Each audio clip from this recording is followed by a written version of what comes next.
Welcome to Beyond the Buzz, where we explore history's most compelling mysteries. I'm your host, BJ Southwell, and tonight we're traveling to the sun-drenched streets of Key West, Florida.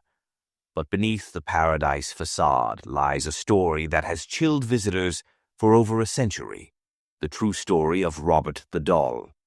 In 1904, in a beautiful Victorian mansion on Eaton Street, a young boy named Robert Eugene Otto received a gift that would forever change his life and the lives of countless others.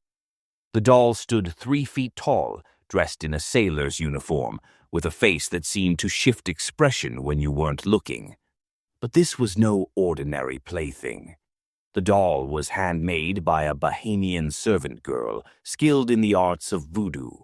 Some say she crafted it as an act of revenge against the wealthy Otto family. Others believe she imbued it with protective spirits that simply grew darker over time. Young Gene, as his family called him, became inseparable from the doll, which he named after himself, Robert. Servants would hear 2 voices coming from his room late at night. Objects would move inexplicably. Windows would open and close on their own. But when confronted, Gene would simply say, "Robert did it."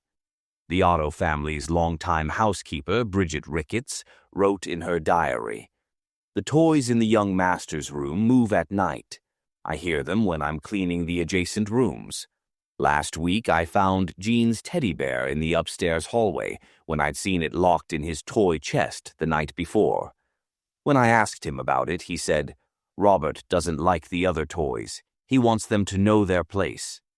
The way that child looks at that doll, it ain't natural." As Gene grew older, his attachment to Robert only intensified. His artistic talents flourished, but his paintings took on a disturbing quality. Many featured the doll in various poses, always watching, always present. His wife Anne would later write in her diary, "It's as if there are 3 of us in this marriage, Gene, myself, and that terrible doll." Perhaps the most chilling accounts come from the neighbors. Martha Collins, who lived next door, reported seeing Robert move on his own. "I was having tea on my balcony when I saw him in the turret room window. The doll raised its arm and waved at me. I thought perhaps it was Gene playing a joke, but when I looked closer I saw Gene himself in the garden below, painting at his easel." The incidents continued to escalate. In 1943, police responded to reports of breaking glass and children's laughter coming from the Otto house. When they arrived, they found furniture overturned in Robert's room, though all the windows were intact. The temperature in that room was 15 degrees colder than the rest of the house. After Gene's death in 1974, the house changed hands several times. Each new owner reported similar experiences. Myrtle Reuter, who owned the home in the 1970s, finally donated Robert to the Fort East Martello Museum after experiencing what she called too many sleepless nights. But the story doesn't end there. Today, Robert sits in his glass case at the museum, where visitors must follow a strict protocol. Ask Robert's permission before taking his photo, or face the consequences. The museum's walls are lined with hundreds of letters from people who've disrespected Robert. Tourists who laughed at him, skeptics who mocked him, photographers who didn't ask permission. They write of car accidents, job losses, sudden illnesses, and inexplicable bad luck that only ended when they wrote to Robert begging his forgiveness. Museum curator Corey Convertito shares, "We've had to install a camera specifically to monitor Robert's case.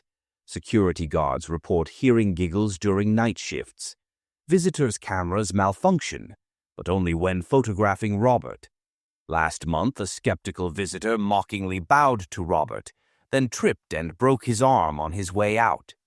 He sent a letter of apology the next week." The letters continue to pour in. Here's one from just last month. "Dear Robert, I visited the museum and laughed when my friend asked your permission for a photo. Since then, I've lost my job, my car broke down, and I've had recurring nightmares of a child laughing in the dark.